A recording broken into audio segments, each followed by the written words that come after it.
for my Chapter 10 project. I will be doing a video about Faithful Disciple, and that Faithful Disciple is Mother Cabrini.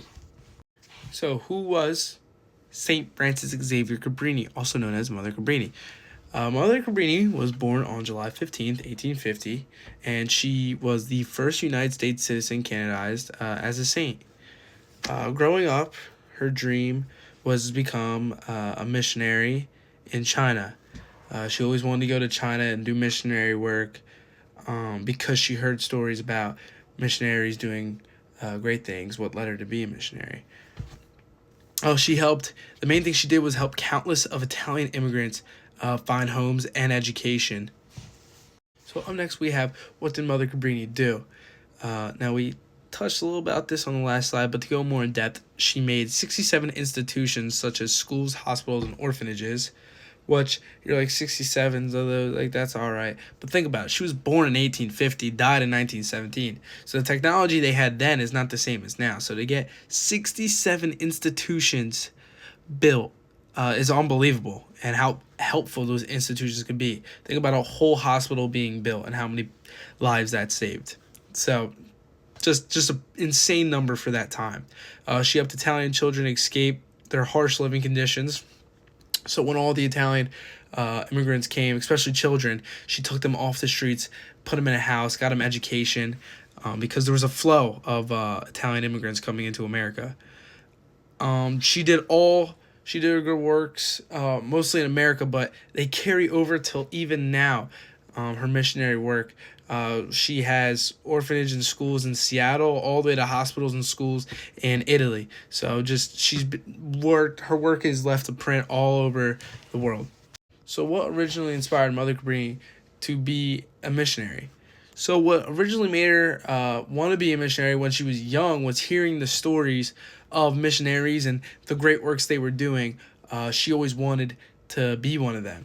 And then I think that was very cool, because hearing the stories growing up of all the great things they're doing, to when she grew up and she started to do good things, she was probably doing better things than the people she heard about in the stories. So it's very powerful of hearing of such high people and great people to where now in her older life she was doing bigger things than the stories she heard. It just to think about it that way is a very interesting way to think about it. And to her to think about it like that, she feels accomplished in a way, but she really got done what she wanted to do since a young age.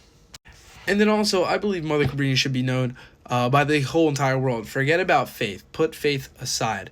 What she did for those immigrants and orphanages all over the world by building those orphanages and the schools is just unbelievable.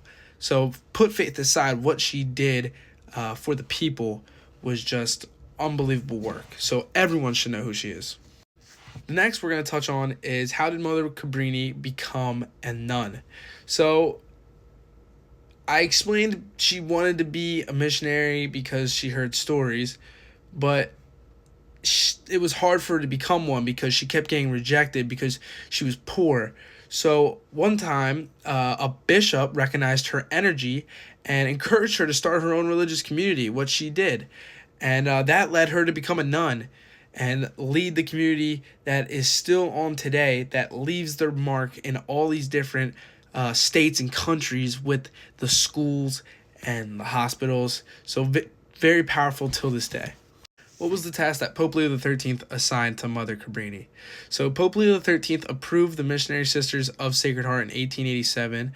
That was the missionary group that Mother Cabrini did found after the bishop told her that she should, because she couldn't get into a missionary group due to her poverty.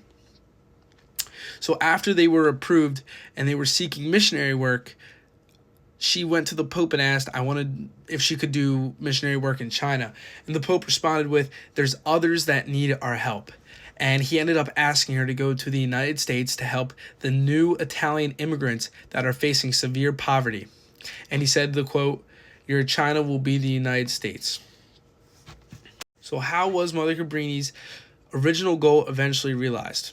So Mother Cabrini ended up dying in Chicago in 1917 and at the age of 67. She was canonized in 1946 and her feast day is on November 13th. But long after Mother Cabrini's death, the Missionary Sisters of Sacred Heart, the group she started, established a mission in China. So even though Mother Cabrini was not alive for the mission, her childhood dream was achieved, and the group she created went to China and did their missionary work, fulfilling Cabrini's goals. So that is very powerful. Even though she was not there for everything she ever worked for, it ended up paying off, and she got to see her dream work, missionary in China, be done. So very powerful. And thank you for watching.